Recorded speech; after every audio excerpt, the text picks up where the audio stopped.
자, 오늘 읽은 이 히브리서 12장 말씀은 믿음의 사람들이 어떻게 믿음의 길을 가야 하는지 바울은 오늘 이 말씀을 통하여서 믿음의 경주를 이렇게 예를 들면서 설명하고 있습니다. 운동장에 나가서 달리기 하는 사람들, 특별히 고대에는 이 스포츠 중에도 이 달리기, 마라톤 이런 경기들을 했거든요. 그때에 경주하는 사람들은 그 달리기를 하면서 숨이 차오고 다리에 힘이 풀리고 그렇게 이제 되는데 그때의 그 목적지를 앞에 두고 끝까지 달려가는 그러한 사람이 마라톤에 완주하게 되고 또 그곳에서 그 중에서 승리하게 되는 것이죠. 자, 우리 신앙인도 어찌 보면 인생의 마라톤과 같은 삶이 우리의 삶이에요. 우리가 하나님 나라에 가기 전까지는 우리는 계속해서 달려가는 경주자와 같습니다.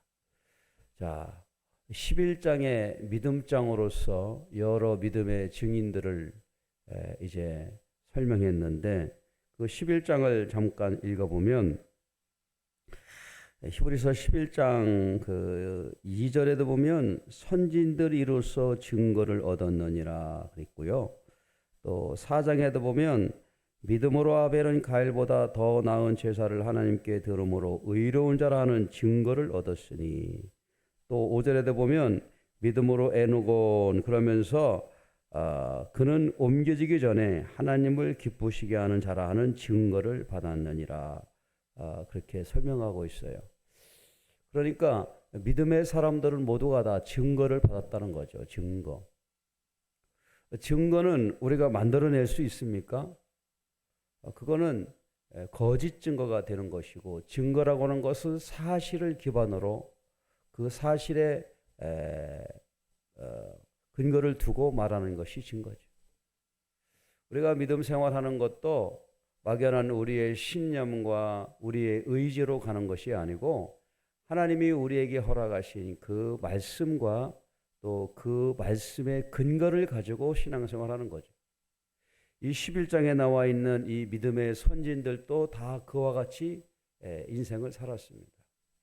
하나님이 주시는 말씀을 가지고 그 기반에서 거기에 따라서 살아가는 거예요. 자, 우리 인생은 누구나 다 자기가 살아가고 있는 그 인생이 가장 소중하고 가장 가치 있고 행복하기를 원하는 것이 사람입니다. 한 번뿐인 이 인생을 그냥 아무렇게나 될 대로 되라 식으로 사는 사람은 별로 많지 않죠. 인생을 포기하지 않은 사람이라면 전부 다 자기 인생을 소중하게 생각하고 또 정말 보람되게 생각하고 행복하게 살기를 원할 거예요. 그런데 그 기준이 뭐냐? 이 믿음의 선진들은 하나님이 주시는 증거를 따라서 산다는 거예요. 그래서 오늘도 이 12장에서 이렇게 말합니다. 이러므로라는 것은 11장에 살아왔던 그 믿음의 선진들도 하나님이 주시는 말씀의 증거와 하나님의 약속을 붙들고 살아가는 그것으로 살아갔던 것처럼 이러므로 우리에게 구름같이 둘러싼 허다한 증인들이 있다는 얘기. 우리가 혼자 예수님 믿는 게 아니고 나 혼자 이런 고난을 당하는 것이 아니고 예수 믿는 사람들 또 우리의 믿음의 선배들은 우리와 똑같은 이런 환경 가운데에도 믿음의 삶을 살았다고 하는 겁니다. 자, 거기 12장 1절 거기 모든 무거운 것과 얽매이기 쉬운 죄를 벗어버리고 인내로서 우리 앞에 당한 경주를 하며 무거운 것, 얽매이기 쉬운 죄를 벗어버리고 그래요. 마라톤 경기에 나가는 사람이 가장 중요한 준비물이 뭘까요? 복장입니다. 복장. 가장 중요한 것은 신발이겠죠. 그리고 또 이제 옷이죠. 옷. 가볍고 이렇게 자기가 편하게 운동할 수 있는, 달리기 할 수 있는 옷. 근데 이 마라톤 경기에 나가는 사람이 뭐 무거운 이 배낭을 메고 달린다, 또 무거운 신발도 신고 달린다, 그러면 되겠어요? 그건 경기에 임하는 자의 복장이 아닙니다. 그것을 설명하면서 하나님의 약속된 말씀을 따라가는 성도가 무거운 것과 얽매이기 쉬운 죄를 잔뜩 짊어지고 허기 들고 경주하면 되겠는가? 그래서 2절은 이렇게 얘기하죠. 믿음의 주요 또 온전하게 하신 예수를 바라보며 복장을 예수님이 우리에게 원하시는 그 방법대로 우리의 삶을 살아내야 된다는 거예요. 우리의 삶이 어떠해야 되는지를 설명하는 것이죠. 그러면서 그는 그 앞에 있는 기쁨을 위하여 십자가를 참으사 부끄러움을 개의치 아니하시더니 하나님 보좌 우편에 앉으셨느니라. 마라톤 경주자는 마지막 꼬린 지점을 생각하면서 막 이 숨이 차가지고 헐떡거리는 그 숨을 참아내요. 다리가 막 이제 풀리면서 곧 주저앉을 것 같은 그러한 상황을 참아내요. 마찬가지로 우리 예수 믿는 사람도 때로는 고난과 힘겨운 그 삶 가운데 있을 때에 십자가를 바라보며 견뎌내라라고 하는 것입니다. 예수 믿는 삶이 때로는 큰 어려움, 고난, 또 이 세상 사람들이 느끼지 못하는 또 핍박이 있을 수 있어요. 이 당시 예수 믿는다고 하는 것이 쉬운 일이 아니었습니다. 많은 경제적인 불이익과 손해를 감수하고 믿어야 돼요. 유대 공동체 사회에서 예수 믿는 것은 아주 생소하고 낯선 일이며 불이익을 감당해야 되는 상황이었습니다. 자, 이런 때에 어떻게 해야 되느냐? 3절 말씀이죠. 너희가 피곤하여 낙심하지 않기 위하여 죄인들이 같이 자기에게 거역한 일을 참으신 일을 생각하라. 예수님의 십자가를 생각하라 이런 얘기예요. 예수님께서 그 십자가에서 하나님이 주신 사명을 감당하기 위하여 참으신 것. 왜 예수님이 십자가에서 그렇게 참으셨을까요? 예수님은 하나님의 아들로서 얼마든지 예수님이 하나님이 주시는 권세와 능력으로 얼마든지 그 상황을 바꿀 수가 있었습니다. 그럼에도 불구하고 예수님께서는 하나님이 허락하신 그 십자가를 감당하셨어요.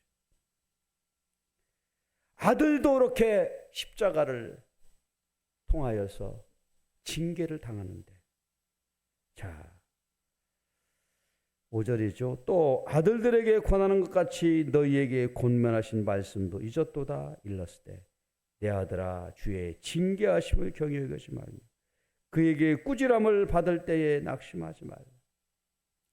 예수 믿는 것은 이 세상의 부귀와 영화를 보장하는 보증수표가 아닙니다. 왜냐하면 이 세상은 아직 하나님의 완전한 나라가 아니고 또 우리가 이 세상에서 하나님의 자녀로서 또 믿음을 가지고 살아내야 되는 환경이에요. 만약에 예수 믿으면 뭐 건강하고 병도 안 걸리고 장수하고 자녀들이 다 잘 되고 시험도 뭐 척척 붙고 사업도 다 잘 되고 그게 100%라 그러면 예수 안 믿을 사람이 누가 있어요? 그렇지 않습니까? 그런데 반대로 오히려 예수 믿는 사람들이 더 많은 고난을 당하고 억울한 일도 당하고 하다 보니 낙심도 하고 넘어지기도 하고 포기하기도 한다 이런 말이에요. 그런데 오늘 여기 말씀해 보면은 사랑하기 때문에 그런 징계가 있다. 고난이 있다. 만약에 남의 집 아들이 뭐 잘못되고 뭐 죄 가운데 있고 그러면 부모도 아닌데 그 남의 집 아들을 뭐라고 꼬지람하고 채찍질하고 징계할 수 있습니까? 이렇게 우리가 때로는 고난을 받고 어려움을 당하고 하는 것은 하나님의 아들이기 때문에, 하나님의 자녀이기 때문에 그렇다라고 하는 말씀이에요.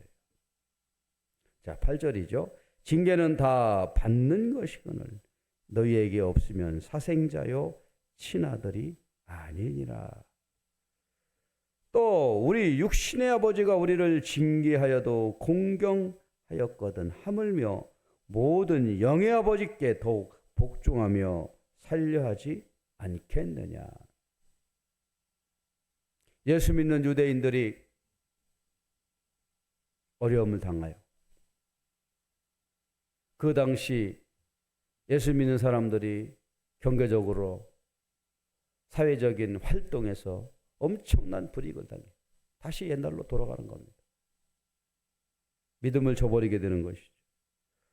예수님 믿고 따라도 아이 뭐 특별한 게 없구만. 내가 다시 옛날로 돌아갈 거야. 나는 예수 믿는 거 포기할 거야. 라고 하면서 가게 되는 거예요. 그러나 오늘 히브리서 12장은 십자가의 길을 참고 하나님 앞에 나아갔던 믿음의 선지자들처럼 우리들도 그 길을 가기를 권면하고 요청하고 있습니다. 자, 11절. 그러면 어떻게 되느냐? 무릇 징계가 당시에는 즐거워 보이지 않고 슬퍼 보이나 후에 그로 말미암아 연단받은 자들은 의와 평강의 열매를 맺느니라. 그렇죠. 농사를 짓는 사람이 그 뜨거운 태양 아래서 땀을 흘리며 수고하고 일하는 목적이 뭘까요? 그것은 추수할 수 있는 열매를 기대하고 바라보기 때문에 그렇습니다. 내가 땀 흘리고 수고하면 여기에 있는 곡식들이 잘 자라서 가을 되면 풍성한 열매를 맺겠지라고 하는 기대 때문에 그래요. 우리도 마찬가지입니다. 예수님 믿고 그 십자가의 길을 가는 이유는 하나님 앞에 우리가 갔었을 때 오늘 이 말씀과 같이 의와 평강의 열매를 우리에게 하나님이 허락하시고 우리가 기대하고 있기 때문에 그렇습니다. 그래서 12절 이렇게 얘기합니다. 그러므로 피곤한 손과 연약한 무릎을 일으켜 세우고. 좌절하고 낙담하지 말라는 얘기예요. 뒤로 돌아가지 말라는 얘기입니다. 마라톤을 하면서 달려가는 이 마라토너처럼 믿음의 사람은 십자가를 생각하고 참고 그리고 이 연약한 무릎을 일으켜 세우라. 다시 달려가라. 다시 힘을 내라. 용기를 내라. 믿음을 가져라. 얘기하고 있어요. 자, 13절이죠. 너희 발을 위하여 곧은 길을 만들어 저는 다리로 하여금 어그러지지 않고 고침을 받게 하라. 라고 말씀하고 있습니다. 오늘 성경 말씀은 예수 믿는 환경 가운데 어려움 당하는 사람들, 연단을 받는 사람들, 시험에 있는 사람들에게 하나님이 주시는 위로의 말씀이고 소망의 말씀입니다. 믿음의 주요 또 온전케 하신 예수를 바라보자. 예수님이 먼저 이 길을 가셨어요. 예수님이 이 땅에 오셔서 에헴하고 부귀영화를 누리다 가셨습니까? 아니죠. 예수님은 탄생부터 죽음까지 모든 과정을 정말 우리 인간이 겪을 수 없는 그 많은 고난을 실로 지고 가셨어요. 그러나 그 예수님의 그 십자가의 길이 마지막 비참하게 끝났습니까? 끝난 것 같이 보였지만 하나님께서 그 예수님을 사망에서 건지셔서 부활하시고 하나님 영광을 돌려주셨습니다. 그래서 지금 예수님은 어떻게 계시다고요? 하나님 보좌 우편에 앉아 계시다는 얘기. 하나님은 예수님을 이 땅에 보내셔서 그 십자가의 길을 걷게 하시고 예수 믿는 자녀들이 또한 그 예수님의 십자가의 길을 바라보며 믿음으로 나가기를 원하십니다. 피곤한 손과 연약한 무릎을 일으켜 세우고 주저앉았던 그 무릎을 세워서 다시 달려가라 라고 하는 말씀이에요. 오늘 저희들도 오늘 이 말씀을 묵상하면서 다시 한번 하나님의 은혜를 생각하며 마라토나와 같이 저 목적지를 향해 십자가를 바라보며 달려가는 저와 여러분 되기를 주의 이름으로 축원을 드립니다.